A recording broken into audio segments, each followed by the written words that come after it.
Good morning, everyone. Welcome to today's presentation. I'm excited to introduce you to the topic of the Autoanalyser. This is the first slide, so I just want to give you a quick overview. We'll be exploring what an autoanalyzer is, how it works, and its applications in various fields. Let's get started. So, what is an autoanalyzer? Well, it's a sophisticated device that automatically measures blood chemistry. It does this through a series of well-coordinated steps, starting with mixing the blood sample with specific reagents. Then, it allows the chemical reactions to occur, which are essential for accurate testing. Finally, it uses colorimetric measurements to analyze the results. This process is highly efficient and minimizes human error, making it a crucial tool in modern laboratory diagnostics. It ties into the overall theme of automation and precision in medical testing, helping us get reliable results quickly. Now, let's look at some of the key components in the system. First up is the sampler. The sampler's job is to aspirate or draw in samples, standards, and wash solutions into the system. It's essential because it ensures that the right amount of each sample or reagent is introduced for analysis. Next, we have the proportioning pump. This pump is crucial because it mixes the samples with the reagents.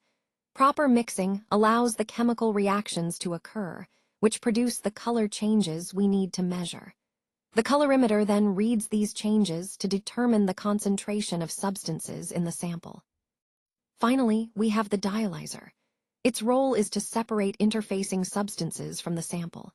It does this by allowing certain components to pass through a semi-permeable membrane while blocking others. This step helps ensure that the analysis is specific and accurate by removing unwanted substances. Together, these components work in harmony to automate and streamline the process of chemical analysis, making it more precise and efficient.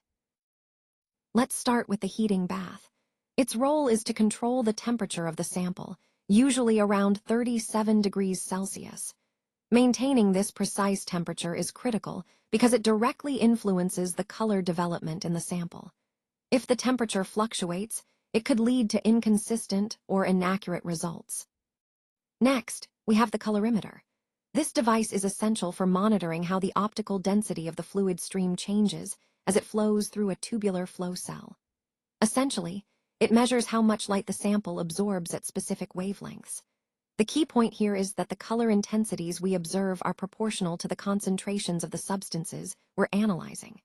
These optical measurements are then converted into electrical voltages, which serve as a measurable signal for further analysis.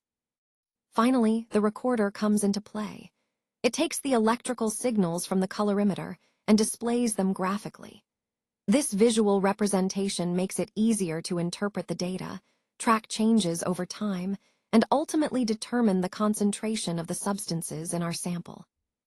Together, these components form a precise and continuous monitoring system, which is vital for accurate chemical analysis. They work in harmony to ensure we get reliable, real-time data, integral to the overall success of the analytical process. This slide doesn't contain enough information. That's why we're moving to the next slide.